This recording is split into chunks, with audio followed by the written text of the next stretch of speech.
সংগ্রামী সাথী ও বন্ধুগণ, আপনারা জানেন বিগত 16-17 বছরে আওয়ামী লীগ এমন কোন অন্যায় নাই যেটা করে নাই। আরে আওয়ামী লীগ তোমাদেরকে বলতে চাই, তোমাদের নেত্রী বুলেট দিয়ে ছাত্রদেরকে দমাতে পারে নাই। আর সেই আক্তার হোসেনকে বিপ্লবের প্রতীকে তোমরা ডিম ছুঁড়ে ডিম নিক্ষেপ করে তোমরা প্রতিহত করবে।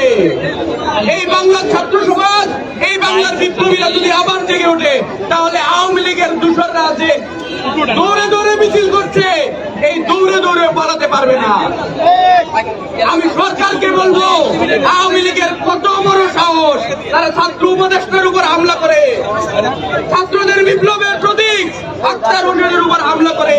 এই আওয়ামী লীগের যদি দৃষ্টান্তমূলক শাস্তি না হয়, তাহলে এই সরকারকে জবাবদিহি করতে হবে।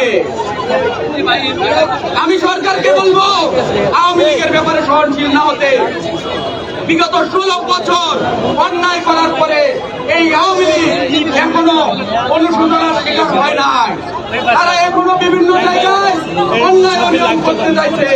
তারা এই দখলদারিত্বের জন্য, লুটপাটের জন্য বাংলাদেশে আবার আসতে চাইছে। এই আপাকে আর আসতে দেওয়া যাবে না বাংলার মাটিতে।